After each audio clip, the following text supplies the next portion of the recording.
Words that hid the reality of what had happened to Nina, but not the truth.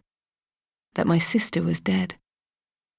I was numb all of a sudden, as an image of her came to me, slender, vibrant, tormented. Nina belonged in the land of the living, not a morgue. Her son Abe was at the house alone, the detective inspector went on, breaking into my thoughts. Abe's school had me listed as next of kin.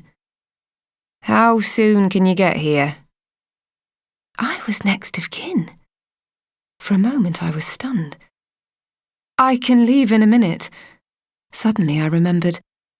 I need her address. Shock compounded on shock as I wrote it down. When we'd been absent from each other's lives for so long, it made no sense that Nina had named me next of kin. But then we were sisters. Blood was thicker than water. The DI's voice broke into my thoughts. How long will it take you to get here? I'm not sure. I live in the New Forest, an hour and a half maybe, depends on the traffic. As I switched off my phone, a fleeting picture of Abe came to me, of the last time I saw him, a small, lost figure, standing in front of a sash window.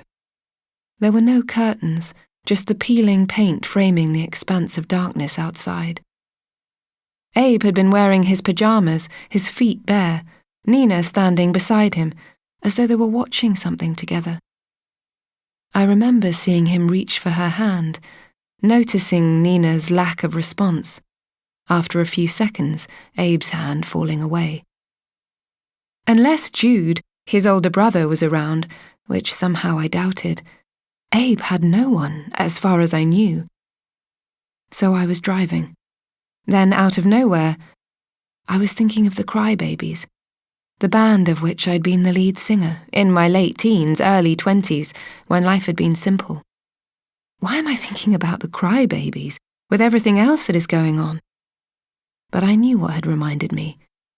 It was the many times we'd driven up this same stretch of the M3 towards London for some gig or other, music blaring, Danny's van filled with smoke from the Gauloise he chain-smoked, the scent of youth and hedonism. The car in front slowed down suddenly, jolting me back to the present. Slamming my foot on the brakes, I felt my car skid slightly on the wet road. My heart lurched. I needed to focus. Dropping back into the slow lane, I peered ahead through the windscreen at the car lights multiplied in the rain, thinking about Nina. Desperate to leave home, at 17 I'd moved into her cottage in a remote part of Hampshire. Nina was 9 years older than I was, and like me had left as soon as she could get away. It was the early days of the Crybabies. Gigs had been thin on the ground and money tight. Nina had taken me under her wing.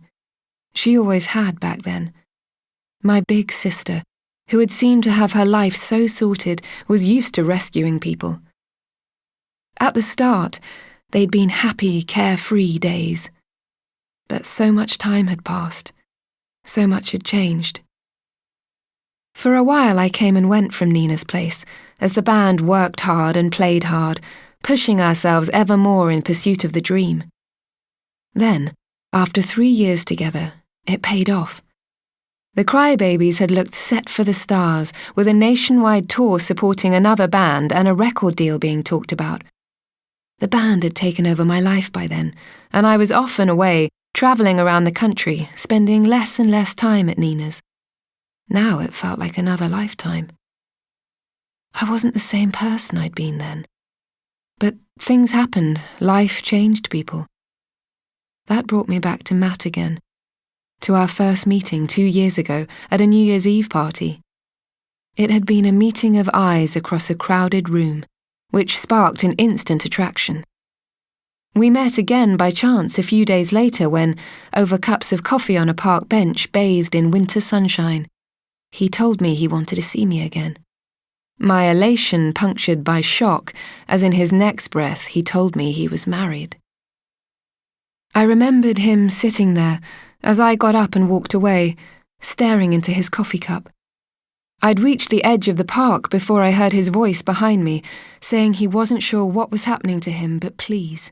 He had no right to ask, but couldn't I give him time to work things out?